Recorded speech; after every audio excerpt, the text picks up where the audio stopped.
Hello friends, my name is Kajal और आप सभी का स्वागत है मेरे चैनल पर। और आज के इस वीडियो में हम डिस्कस करने वाले हैं यूपीडीएलएड फर्स्ट सेमेस्टर सब्जेक्ट सामाजिक अध्ययन। जैसे कि मैं आप सभी को बता दूं कि हम लेसन 2 डिस्कस कर रहे हैं, जिसका नाम है पृथ्वी पर मानव की उत्पत्ति एवं विकास। ठीक है, इसमें हमने पाषाण काल डिस्कस कर चुके हैं, जिसमें हमने पूर्व पाषाण काल, मध्य पाषाण काल, नव पाषाण काल, ये तीनों ही टॉपिक डिस्कस कर लिए हैं। आज का जो हमारा टॉपिक रहेगा वो रहेगा ताम्र एवं कांस्य युग क्या है और लौह युग क्या है। बहुत ही महत्वपूर्ण है। ठीक है, तो चलिए फ्रेंड्स शुरू करते हैं। वीडियो को लाइक कर दीजिए और अपने फ्रेंड्स मित्रों को शेयर कर दीजिए।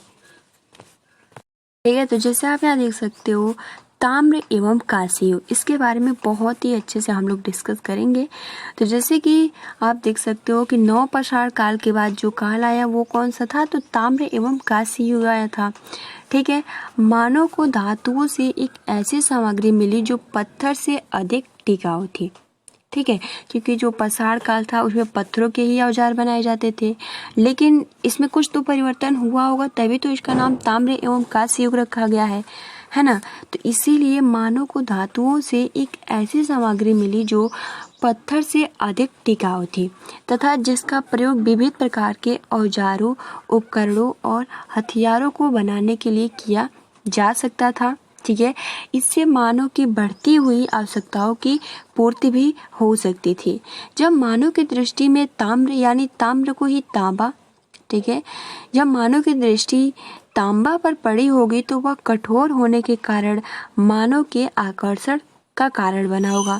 अतः तांबे ने पत्थर का स्थान ले लिया और विश्व के कुछ भागों में काफी लंबे समय तक तांबे के औजारों का इस्तेमाल पत्थर के औजारों के साथ साथ होता रहा।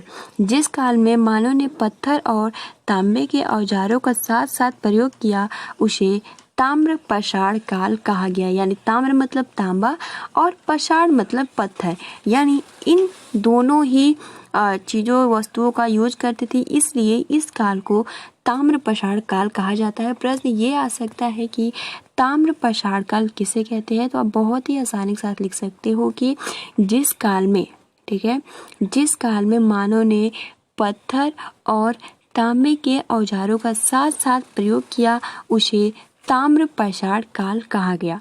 इस काल के प्रारंभिक चरण में मानव को तांबे के बारे में पता नहीं था, जिसे खानों से निकाला जाता था।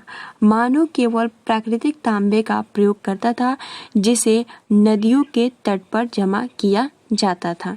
ठीक है, तो ये बहुत ही महत्वपूर्ण पॉइंट्स है।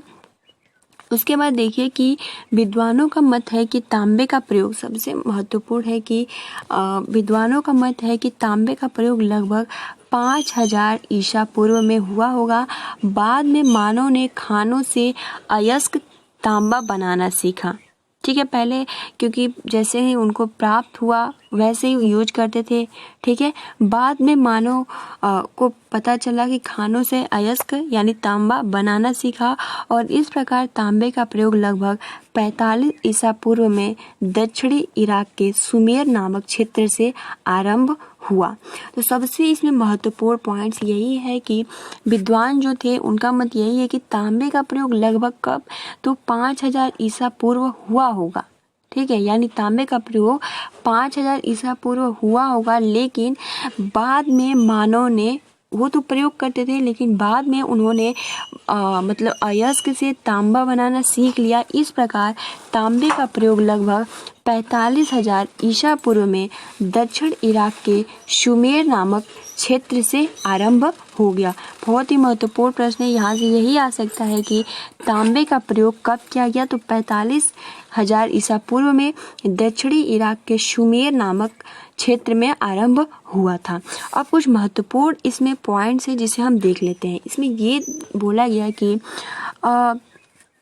मानव तांबे से ही संतुष्ट नहीं हुआ, उसने जल्दी ही टीन या जस्ते की खोज की। ठीक है, जब उसने तांबे का यूज करने लगा, उससे पहले तो पत्थर का यूज करता था, धीरे धीरे उसका मतलब मानसिक विकसित हुआ, मानसिक विकास हुआ, तो वो तांबे को मतलब अयस्क बनाना सीख लिया। उसके बाद उससे भी संतुष्ट नहीं हुआ तो उसने जल्दी ही टीन या जस्ते की खोज की। और देखिए फ्रेंड्स, तांबे और जस्ते को मिलाकर एक मिश्रित धातु बनाई जिसे कांसा कहा जाता है। सबसे महत्वपूर्ण प्रश्न ये आता है कि कांसा किसे कहा जाता है या फिर कांसा क्या है, कांसा से क्या तात्पर्य है। तो कांसा का जो तात्पर्य है, पहले क्या था कि हमने जो डिस्कस किया था कि तांबे और पत्थरों का जब वो साथ साथ प्रयोग करते थे तो उसको हम ताम्र और पाषाण काल कहते हैं। लेकिन बाद में क्या हुआ, तांबे से संतुष्ट नहीं हुए तो उन्होंने तांबे और जस्ते को मिलाकर एक मिश्रित धातु बनाई जिसे कांसा कहते थे या कहलाई जाते थे। ठीक है, कांसा मानव के विकास के लिए तांबे से अधिक उपयोगी प्रमाणित हुआ। ठीक है, मतलब कि पहले जो उसके अगर हम कांसे की कंपेयर करें तांबे से तो कांसा बहुत ही अच्छा था, क्योंकि उसमें क्या था ना कि उसका मिश्रित रूप था। कांसा और जैसे कि तांबे और जस्ते को मिलाकर बनाया गया तो जो कांसा था वो बहुत ही अच्छा था तांबे की अपेक्षा। ठीक है, फिर क्या हुआ कि क्योंकि कांसे तांबे की तुलना में अधिक सख्त था। ठीक है, क्योंकि दोनों को मिलाया गया तो उससे कांसा बन गया और फिर दोनों को यानी कांसा को और तांबे को जब कंपेयर किया गया तो कांसा जो था वो बहुत ही अच्छा निकला और तांबा थोड़ा उससे कमज़ोर था। ठीक है, अब अत्यधिक कठोर होने के कारण इससे बने उपकरण यानी कांसा से बने उपकरण, औजार एवं हथियार जो थे वो अत्यंत मजबूत और टिकाऊ भी थे। मजबूत औजारों के कारण बढ़ई गिरी लकड़ी के काम का भी विकास हुआ और मानव ने शीघ्र ही पहिए का भी आविष्कार सीख लिया। और इस काल में मानव द्वारा जैसे कि नवपाषाण काल में पहिए का आविष्कार सबसे पहले, ठीक है, मानव द्वारा कांस्य का सर्वाधिक प्रयोग किया गया और अतः इसे कांस्य युग भी कहा जाता है। ठीक है, तो ये अगर आपके एग्जाम में प्रश्न पूछा जाए कि कांस्य युग क्या है तो आप बहुत ही आसानी के साथ लिख सकते हो, यानी तांबे और जस्ते को मिलाकर एक मिश्रित धातु बनाई जो कांसा कहला गई। और कांसा के उपेक्षा यानी कांसा का अगर हम कांसा का कंपेयर तांबे से करें तो जो कांसा था वो बहुत ही मजबूत था, टिकाऊ था। इससे क्या हुआ कि जो मतलब बढ़ई गिरे थे, इससे लकड़ी का काम में विकास हुआ और मानव ने शीघ्र ही पहिए का भी आविष्कार किया। और इस काल में मानव द्वारा कांस्य यानी कांसे का सर्वाधिक प्रयोग हुआ, इसलिए इसे कांस्य युग भी कहा जाता है। ठीक है, तो आप सभी को बहुत ही आसानी के साथ ये समझ में आ गया होगा। नेक्स्ट बढ़ते हैं कि पहिए के आविष्कार ने मानव सभ्यता के विकास की गति को तीव्रता से बढ़ाया और प्रशिक्षु पहिए के आविष्कार से मानव सभ्यता के विकास में हुए निम्नलिखित प्रभाव को जाने। देखिए फ्रेंड्स, प्रश्न ऐसा पूछ सकता है कि जो पहिए का आविष्कार हुआ वो मानव सभ्यता के विकास में क्या उसमें तीव्रता आई, क्या उसमें मतलब क्या प्रभावित हुआ, क्या परिवर्तन हुआ, इसके बारे में हम थोड़ा जानते हैं। तो देखिए फ्रेंड्स, फर्स्ट लाइन जो पहिए के आविष्कार से हुआ कि पहिए का आविष्कार होने से मानव ने चाक की सहायता से मिट्टी के बर्तन बनाना शुरू कर दिए। देखिए फ्रेंड्स, जो नवपाषाण काल था उसमें मिट्टी के बर्तन तो बना लेते थे लेकिन वो अभी चाक बनाना नहीं जानते थे। जैसे कि हमने डिस्कस भी किया था कि अभी उन्हें चाक की सहायता से मिट्टी बर्तन बनाना नहीं आता था, लेकिन जो आपका ताम्र एवं कांस्य युग था इसमें इन्हें पहिए के आविष्कार होने से मानव ने चाक की सहायता से मिट्टी के बर्तन बनाना शुरू कर दिए और पहिए की सहायता से कताई का कार्य आसान हो गया, जिससे भविष्य में कपड़ा बन सका। ठीक है, पहिए ने यातायात के क्षेत्र में क्रांति ला दी। पहिए की सहायता से तेज चलने वाली गाड़ी बन सकी, जिससे यात्रा करना व सामान ढोना आसान हो गया। देखिए फ्रेंड्स, पहिए का पता तो नवपाषाण काल में ही चल गया था, लेकिन इसमें सबसे ज़्यादा इसका आविष्कार किया गया, इसका ज़्यादा से ज़्यादा प्रयोग किया गया। ठीक है, तो इसलिए ताम्र एवं कांस्य युग में ज़्यादा इसका महत्वपूर्ण स्थान है। ठीक है, तो ये 3 पॉइंट हो गया, आप इतना लिख सकते हो कि पहिए के आविष्कार से मानव ने चाक की सहायता से मिट्टी बर्तन बनाना सीखा। पहिए की सहायता से कताई का कार्य आसान हुआ, जिससे भविष्य में कपड़ा बनता है। ठीक है, और पहिए ने यातायात के क्षेत्र में क्रांति ला दी। पहिए की सहायता से तेज चलने वाली गाड़ी बन सकी। ठीक है, तो ये कुछ महत्वपूर्ण पॉइंट्स है। उसके बाद कांस्य युगीन प्रारंभिक सभ्यताओं की समान विशेषताएं, यानी कांस्य युगीन प्रारंभिक सभ्यताओं की कुछ सामान्य विशेषताएं हैं। कांस्य युग में विश्व के विभिन्न भागों में अनेक सभ्यताओं का विकास हुआ। इन सभ्यताओं ने मानव प्रगति में प्रगति में महत्वपूर्ण योगदान दिया। यह उल्लेखनीय है कि इन सभी सभ्यताओं का विकास नदियों के किनारे ही हुआ था। उदाहरणतः सिंधु नदी के किनारे सिंधु सभ्यता अर्थात हड़प्पा सभ्यता, दजला एवं फरात नदियों के, आप सभी को बताया दजला और फरात मिस्र की सभ्यता है, ठीक है। सुमेरिया की सभ्यता, नील नदी के तट पर मिस्र की सभ्यता का विकास हुआ, ठीक है। तो ये बहुत ही महत्वपूर्ण है और आप सभी को बहुत ही आसानी से समझ में आ गया होगा। अब देखिए नदियों के किनारे ही इन सभ्यताओं के विकसित होने के क्या कारण थे। तो ये बहुत ही महत्वपूर्ण प्रश्न है कि क्यों जो भी सभ्यताएं बसी थी वो नदियों के किनारे ही क्यों बसती थी। तो इसमें सबसे फर्स्ट इसमें यही पॉइंट हो जाएगा कि नदियों के किनारे, ठीक है, नदियों के किनारे की भूमि नर्म एवं उपजाऊ थी। सेकंड की मानव जीवन के लिए जल आवश्यक था, ठीक, और नदी तट पर बसने से जल का अभाव नहीं रहता था। तीसरा कि नदियाँ प्रारंभ से ही यातायात का मुख्य माध्यम रही, अतः नदी के किनारे रहने से यातायात की कोई परेशानी नहीं होती थी। फोर्थ की नदियों में समय समय पर बाढ़ आती रहती थी, जिससे जो भी बंजर भूमि थे वो उपजाऊ बन जाते थे, क्योंकि बाढ़ के पानी के साथ साथ अनेक ऐसे खनिज मिट्टी मिल जाते थे जो भूमि को उपजाऊ बना जाते थे। जैसे कि हमने सेकेंड सेमेस्टर में पढ़ा भी था मिट्टी का अपरदन। अपरदन मतलब होता है कि जो मिट्टी एक स्थान से दूसरे स्थान पर चला आता है, जो उपजाऊ मिट्टी होता है, जब बाढ़ आता है तो अगर हम उसको अच्छे से बचाव ना करें, बांध ना लगाएं, तो फिर जो मिट्टी होता है वो एक स्थान से दूसरे स्थान चली जाती है। तो यही नदी जो भी सभ्यता था इनको यही बेनिफिट लाभ मिलता था, ठीक है, क्योंकि जो इनकी मिट्टी थी वो उपजाऊ बन जाती थी, फिर कृषि करना आसान हो जाता था, ठीक है। तो ये कुछ महत्वपूर्ण पॉइंट्स थे जो कि नदियों के किनारे ही सभ्यता बसते थे। अब हम जानते हैं कृषि में सुधार। इसमें कृषि में सुधार क्या हुआ। तो आरंभ में लकड़ी के हल को मानव खींचता था, मगर बाद में मानव इस हल को पशु से खिंचवाने लगा। पहले जो जैसे कि नौ पाषाण काल हो गया तो उसमें शुरू में क्या था कि लकड़ी के हल को मानव खींचता था। आप सोच सकते हो कितना मेहनत से, लेकिन उसके बाद क्या हुआ कि मानव ने इस हल को पशु से खिंचवाने लगा और नदियों के किनारे बसी सभ्यताओं के मानव ने नदियों के किनारे की जमीन से जंगल काटकर खेती करने योग्य बनाया। मानव ने दलदलों का पानी निकालने के लिए नालियाँ खोदी। बाढ़ों से बस्तियों को सुरक्षित करने के लिए नदियों पर बांध बनाए। खेतों को नियमित रूप से आवश्यकता अनुसार पानी मिलता रहे, इसलिए बहुत सी नहरों का निर्माण किया। परंतु जब अन्न का उत्पादन अधिक होने लगा तब मानव अपनी आवश्यकता के लिए अन्न उत्पादन के कार्य से मुक्त हो गए और ये लोग नगरों की ओर पलायन करने लगे, ठीक है, यानी गांव को छोड़कर नगर की तरफ जाने लगे। और आप देख सकते हो कि जब नगर की तरफ जाते हैं तो जो भी मतलब कि वन रहता है, पेड़ पौधे रहते हैं, उसको काट कर और वहाँ मतलब अपना घर बनाते हैं। तो यही कारण है कि वनों को काट देते हैं, फिर ये सभी जितने भी समस्याएं आते रहते हैं। फिर आप देख सकते हो कि नगरों एवं शहरों का उदय।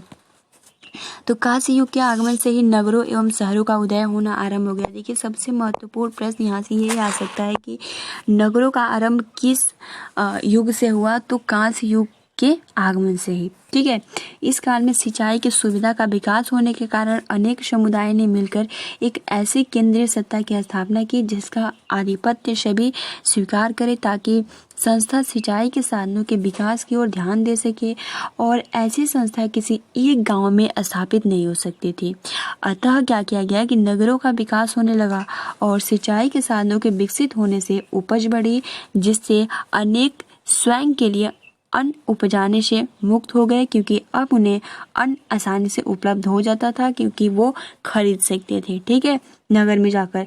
जिन लोगों ने कृषि का कार्य छोड़ दिया था वह विभिन्न कार्य करने लगे, जिससे व्यापार में वृद्धि हुई और व्यापार के विकास ने मुद्रा यानी सिक्के की आवश्यकता महसूस कराई।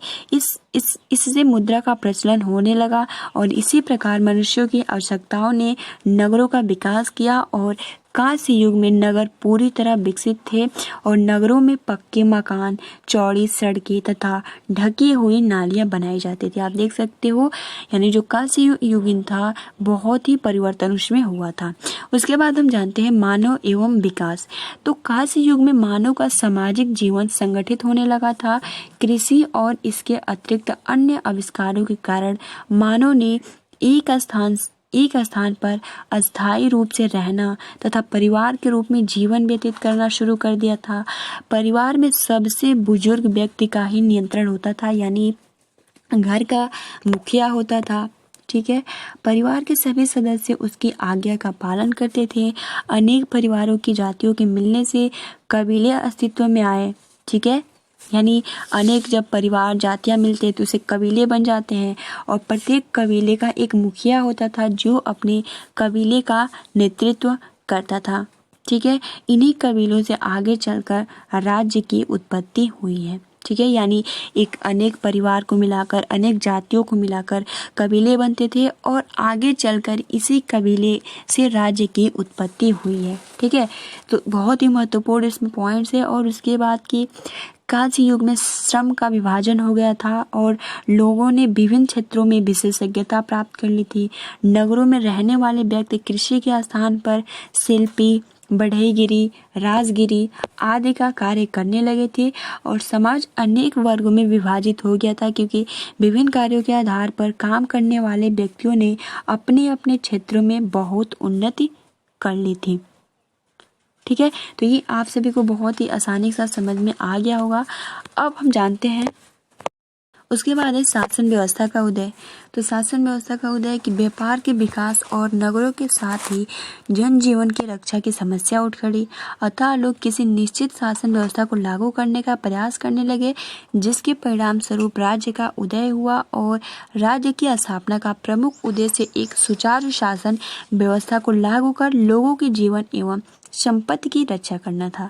राज्यों द्वारा निश्चित नियम बनाए गए जिनका पालन करना सबके लिए अनिवार्य था और शासन व्यवस्था को बनाए रखने के लिए शासक एवं योद्धा वर्ग का भी जन्म हुआ। तो इस तरीके से ठीक है, तो इस तरीके से शासन व्यवस्था का उदय हुआ, क्योंकि जब व्यापार के विकास और नगरों के साथ साथ ही जन जीवन की रक्षा, क्योंकि जब विकास होगा तो उसमें कुछ समस्याएं तो आएंगी ही, कुछ मेरिट होता है तो उसका कुछ डीमेरिट भी होता है।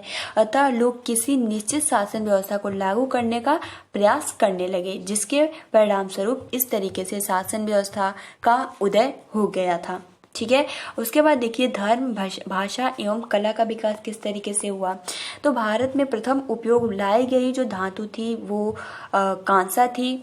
ठीक है, जैसे कि अगर हम धातु की बात करें कि भारत में प्रथम उपयोग लाई गई जो धातु थी वो तांबा थी। ठीक है, और तांबे और जस्ते को मिलाकर कांसा का निर्माण हुआ था। तो इस तरीके से अगर यहाँ ये बोलता तो सही रहता, लेकिन अगर हम बात करें कि भारत में पहली बार जो धातु का यूज किया गया वो तांबा ही था। ठीक है, उसके बाद कांसा, यानी दोनों को मिलाकर, जिसके कारण यह पवित्र मानी जाती है। और कांस्य युगीन सभ्यता के लोग प्राकृतिक शक्तियों, सूर्य एवं चंद्रमा के अतिरिक्त विभिन्न देवी देवताओं की पूजा करते थे जो भिन्न भिन्न शक्तियों के प्रतीक होते थे। कांस्य युग में भाषा के क्षेत्र में भी महत्वपूर्ण उन्नति हुई। इस काल में मानव ने अपने विचारों को लिखकर व्यक्त करना सीख लिया था। इस प्रकार इस युग में लिपियों का विकास प्रारंभ हुआ और लगभग 3000 ईसा पूर्व में कांस्य युगीन एक लिपि का आविष्कार हुआ जिसे किलाकार लिपि कहा जाता है। सबसे महत्वपूर्ण है कि कांस्य युगीन में ही किलाकार लिपि का आविष्कार हुआ था। सबसे महत्वपूर्ण ये लाइन है, आप इसको अच्छे से याद कर लीजिएगा। ठीक है, और इस लिपि में 250 से अधिक अक्षर थे और शुरुआत में यह लिपि जो थी चित्रों पर आधारित थी, जो बाद में ध्वनि पर आधारित हो गई थी। ठीक है, तो सबसे महत्वपूर्ण ये है कि कांस्य युगीन भाषा के क्षेत्र में महत्वपूर्ण उन्नति लाई और इस काल में मानव ने अपने विचारों को लिखकर व्यक्त करना सीख लिया। इस प्रकार इस युग में लिपियों का विकास प्रारंभ हुआ और लगभग 3000 ईसा पूर्व में कांस्य युगीन एक लिपि का आविष्कार किया।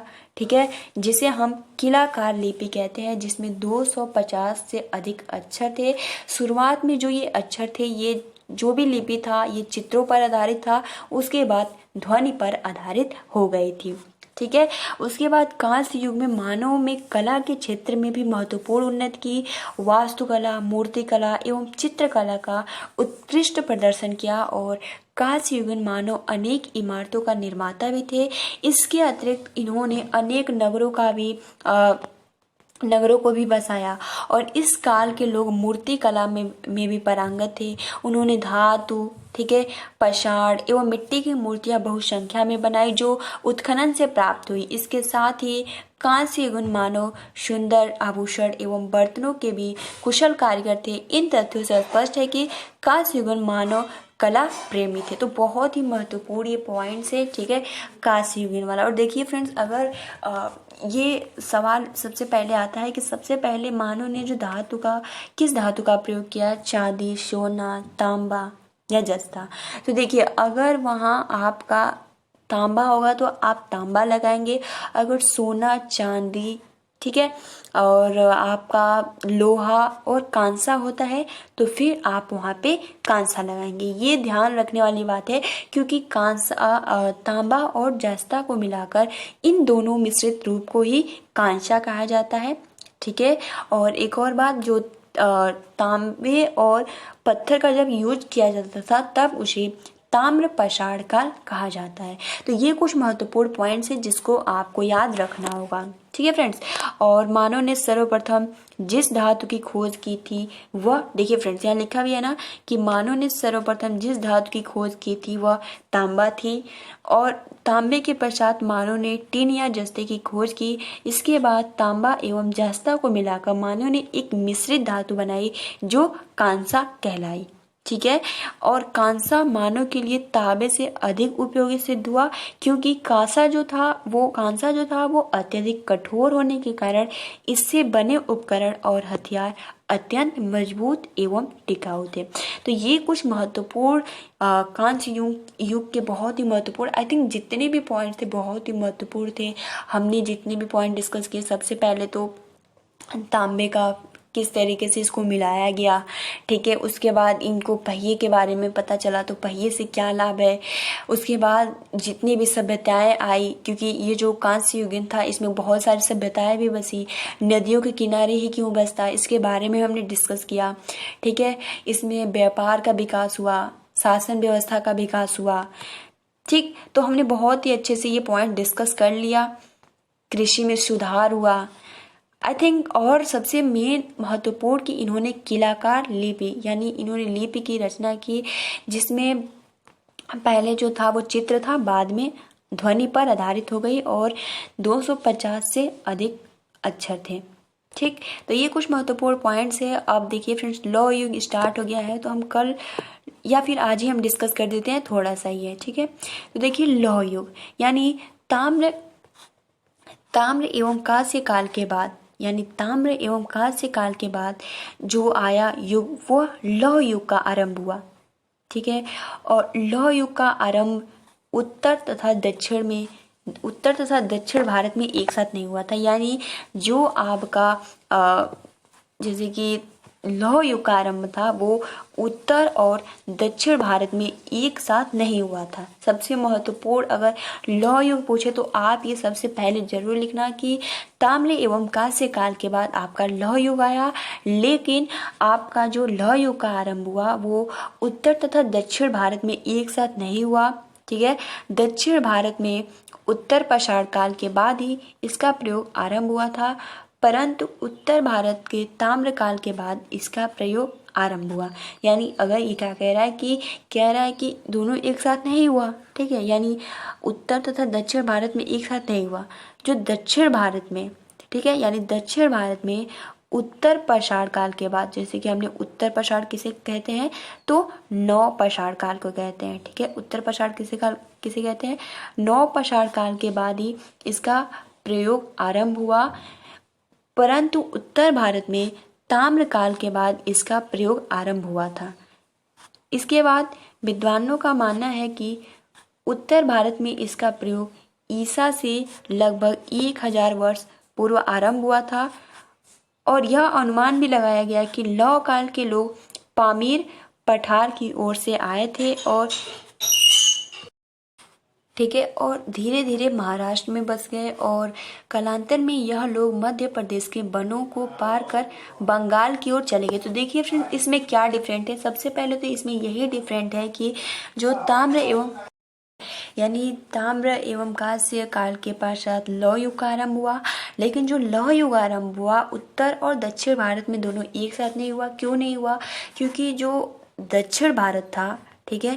जो दक्षिण भारत था उसमें लौह युग का आरंभ जो हुआ था वो उत्तर पाषाण काल के बाद ही हुआ था, और जो आपका उत्तर भारत था, दक्षिण भारत था, उसमें ताम्र एवं कांस्य काल के बाद लौह युग का आरंभ हुआ था। तो ये दोनों में डिफरेंट है। और विद्वानों का ये मानना था कि जो उत्तर भारत, ठीक है, उत्तर भारत में इसका प्रयोग ईसा यानी लगभग 1000 वर्ष पूर्व आरंभ हुआ था। और यह भी अनुमान लगाया जाता है कि लौह काल के जो लोग थे वो पामीर पठार की ओर से आए थे, ठीक है, यानी पामीर पठार की ओर से आए थे और धीरे धीरे महाराष्ट्र में बस गए, और कालांतर में यह लोग मध्य प्रदेश के वनों को पार कर बंगाल की ओर चले गए, ठीक है। और लौह काल से मनुष्य के जीवन का वैज्ञानिक विकास आरंभ हो गया और उसके जीवन में बहुत बड़े क्रांतिकारी परिवर्तन होने लगे, और मनुष्य के जीवन को सुखमय बनाने तथा इसकी सभ्यता एवं संस्कृति की उन्नति में किसी अन्य धातु से उतनी सहायता नहीं मिली जितनी लौह से मिली, ठीक है।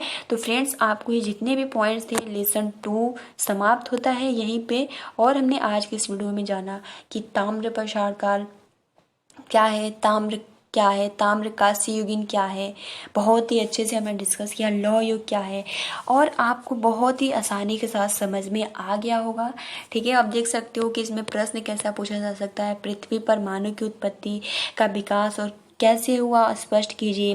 प्राचीन सभ्यता के क्रमिक विकासों को कितने भागों में बांटा गया है। पाषाण काल की विस्तृत जानकारी दीजिए। कांस्य युग के बारे में आप क्या समझते हैं। कांस्य युग में कृषि के क्षेत्र में सुधारों पर प्रकाश डालिए। आप बहुत ही आसानी से पॉइंट टू पॉइंट लिख सकते हो। कांस्य युग में पहिए का आविष्कार ने मानव सभ्यता के विकास को किस प्रकार प्रभावित किया। कांस्य युग में भाषा के विकास के बारे में जिसमें लिपि का आविष्कार हुआ था। मानव द्वारा धातु के प्रयोग के विषय में आप क्या जानते हैं, ठीक है। अब इसके बाद आपका लेसन 3 शुरू हो जाता है, नदी घाटी की सभ्यताएं। इसको भी हम बहुत ही अच्छे से डिस्कस करेंगे। फ्रेंड्स, आई होप कि आपको ये वीडियो पसंद आई होगी और जितने भी आपके डाउट थे वो पूरा क्लियर हो गए होंगे। तो फ्रेंड्स, आज के लिए इतना ही। आप अपना अच्छे से प्रिपरेशन करते रहिए, ठीक है। मिलते हैं अगली वीडियो में। वीडियो को लाइक कर दीजिए और अपने फ्रेंड्स मित्रों को शेयर कर दीजिए। Thanks for watching, take care and best of luck.